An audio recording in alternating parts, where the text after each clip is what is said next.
రానున్న లోక్సభ ఎన్నికల కంటే ముందే బీహార్ పాలిటిక్స్ హీట్ ని పెంచేస్తున్నాయి. దేశ రాజకీయాలను మరో మలుపు తిప్పుతున్నాయా అన్నట్లుంది ప్రస్తుత పరిస్థితి. లాలూ ప్రసాద్ యాదవ్ కి చెందిన రాష్ట్రీయ జనతాదళ్ కాంగ్రెస్ పార్టీలతో కలిసి బీహార్లోని అధికార మహాగఠబంధన్ కు బీటలు వస్తున్నట్లే ఉంది. బీహార్ ముఖ్యమంత్రి నితీష్ కుమార్ మరోసారి ప్లేటు మార్చొచ్చనే సందేహాలు పెరుగుతున్నాయి. ఇప్పటికే ఇండియా కూటమిని వీడుతున్నట్లు వార్తలు వస్తుంటే ఇప్పుడు రాష్ట్రంలో ఆర్జేడీతో కటీఫ్ చెప్పి బీజేపీని చంకనెక్కే అవకాశాలు కనిపిస్తున్నాయి.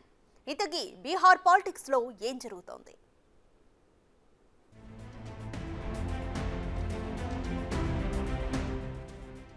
బీహార్ రాజకీయాలు ఎవరికీ అంతుబట్టడం లేదు. అధికార పార్టీ నేతల నుండి అధికార కూటమి నేతల వరకు ఆఖరికి ప్రతిపక్ష నేతలు కూడా ఏం జరుగుతుందో తెలియదంటూ నటించేస్తున్నారు. ఈ డ్రామా మధ్య బీహార్లో మహాకూటమి సర్కార్ ఏ క్షణంలోనైనా కుప్పకూలే అవకాశాలున్నాయంటూ దేశవ్యాప్తంగా ఊహాగానాలు మొదలయ్యాయి. కూటమి నుంచి బయటకు వచ్చేందుకు ముఖ్యమంత్రి నితీష్ కుమార్ రెడీ అయ్యారంటూ అంతా మాట్లాడుకుంటున్నారు. జనవరి 24న భారతరత్న కర్పూరి ఠాకూర్ శత జయంతి సందర్భంగా నితీష్ సంచలన వ్యాఖ్యలు చేశారు. పరోక్షంగా ఆర్జేడీ అధినేత లాలూ ప్రసాద్ యాదవ్ కుటుంబంపై తీవ్ర విమర్శలు గుప్పించారు. ఇదే క్రమంలో జనవరి 30వ తేదీన రాహుల్ గాంధీ భారత్ జోడో న్యాయ యాత్ర బీహార్లో ప్రవేశిస్తుండగా ఈ యాత్రకు తాను హాజరు కావడం లేదని నితీష్ ప్రకటించారు.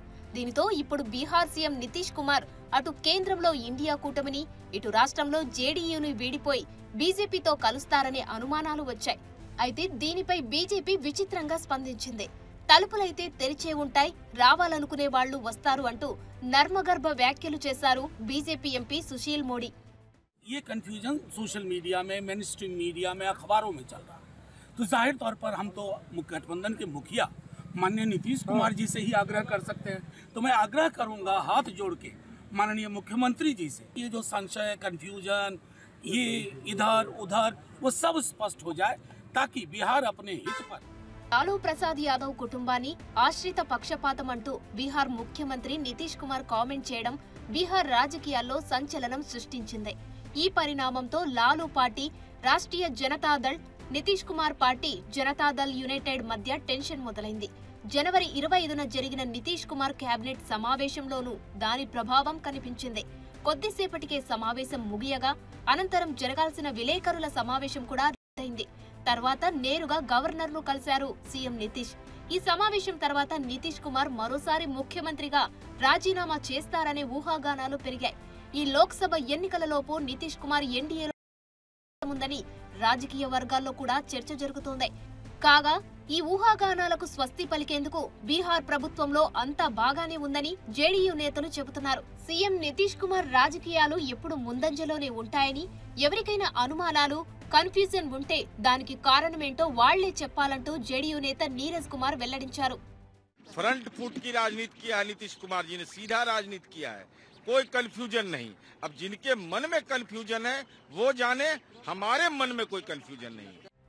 తాజాగా భారతరత్న కర్పూరి ఠాకూర్ శత జయంతి సందర్భంగా నితీష్ కుమార్ చేసిన వ్యాఖ్యలతో బీహార్లో పొలిటికల్ వేడి మరింత తీవ్రమైంది. కుటుంబ రాజకీయాలపై విమర్శలు గుప్పించిన నితీష్ కుమార్ కర్పూరి ఠాకూర్ లాగే తాను కూడా వారసత్వ రాజకీయాలకు వ్యతిరేకమన్నారు.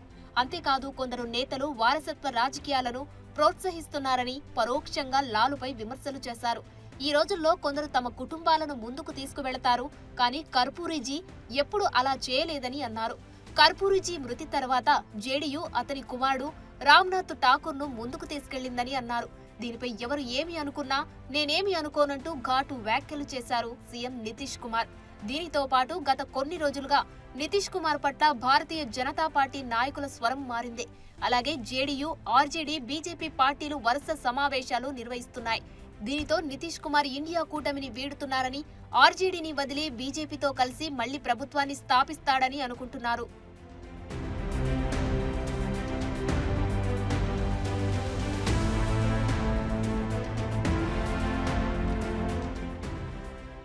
కేంద్రంలో ఈసారి బీజేపీని ఓడించి తీరాలనే లక్ష్యంతో ఏర్పడిన ఇండియా కూటమిని ప్రారంభించిన నేతల్లో బీహార్ ముఖ్యమంత్రి ప్రధాన పాత్ర పోషించారు. అయితే నితీష్ కు ఈ కూటమిలో కన్వీనర్ పదవి గాని, ప్రధాని అభ్యర్థిత్వానికి అవకాశం గాని రాలేదు. అంతేకాదు సీట్ల పంపకంలో జాప్యంపై కూడా నితీష్ అసంతృప్తిగా ఉన్నట్లు రాజకీయ వర్గాలు చెప్పుకున్నాయి. దీనితో పాటు బీహార్లో రాజకీయ దుమారం రేగుతున్న నేపథ్యంలో లాలూ కూతురు రోహిణి ఆచార్య సోషల్ మీడియా ద్వారా నితీష్ కుమార్ కు సమాధానం ఇచ్చారు. సోషల్ మీడియా ప్లాట్ఫామ్ లో రోహిణి ఒకదాని తర్వాత ఒకటి 3 పోస్టులు చేశారు. సోషలిస్టు నాయకుడని చెప్పుకునే వాళ్లు గాలివానలా మారుతున్న సిద్ధాంతాలు కలవారు అని, పచ్చి అవకాశవాదానికి ఆయన నిదర్శనమని ట్వీట్ చేశారు రోహిణి ఆచార్య.